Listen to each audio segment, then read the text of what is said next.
தந்தை, மகன், தூய ஆவியின் பெயராலே ஆமென். ஆண்டவர் உங்களோடு இருப்பாராக, உம் ஆன்மாவோடும் இருப்பாராக. இயேசுவில் பிரியமுள்ள சகோதர சகோதரிகளே, இன்று நாம் இந்த மாதத்தின் முதல் நாளில் காலடி எடுத்து வைக்கின்றோம். ஆண்டவருடைய அருளும் இரக்கமும் என்றும் உங்களோடு இருப்பதாக. இன்று நாம் மத்தேயு நற்செய்தி 8வது அதிகாரம் 5 11 முடிய உள்ள வசனத்தை பற்றி சிந்தித்து பார்ப்போம். இந்த வசனம் நமக்கு கூறும் செய்தி என்னவென்றால், நூற்றுவர் தலைவனுடைய தாழ்ச்சியை கூறுகின்றது. நூற்றுவர் தலைவன் இயேசுவிடம் வந்து, என்னுடைய மகன் நோயினால் துன்பப்பட்டு கொண்டிருக்கின்றான், அவனை வந்து காப்பாற்றும் என்று கூறியவுடன் இயேசு அவனுக்காக வருவதற்கு தயாராக இருக்கின்றார்.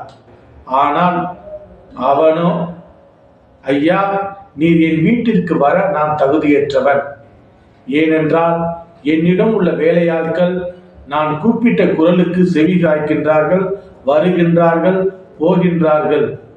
அவ்வாறு இருக்கின்ற பொழுது நீர் என் வீட்டிற்கு வர நான் தகுதியற்றவன் என்று கூறி தன்னுடைய தாழ்ச்சியை அவருக்கு முன் வைக்கின்றான். இயேசு அந்த நூற்றுவர் தலைவனுடைய தாழ்ச்சியை பார்க்கின்றார். அவனுடைய பொன்னையோ பொருளையோ அதிகாரத்தையோ பணத்தையோ பார்க்கவில்லை, மாறாக அவனுடைய தாழ்ச்சியை பார்க்கின்றார். அதன் மூலமாக அவனுடைய மகனுக்கு குணமளிக்கின்றார். அன்பிக்க சகோதர சகோதரிகளே, நாம் தாழ்ச்சியோடு நடந்து கொள்வோம். தாழ்ச்சி என்பது நம்முடைய தேவைக்காக நம்மையே தாழ்த்தி கூழை கும்பிடு போடுவதல்ல, மாறாக நம்முடைய இயலாமையை உணர்ந்து நான் இறைவன் முன் ஒன்றும் இல்லாதவன் என்ற நிலையை அடைவதுதான் உண்மையான தாழ்ச்சி. அன்புமிக்க சகோதர சகோதரிகளே, விவிலியத்தில் பல மனிதர்களை நாம் பார்க்கின்றோம்.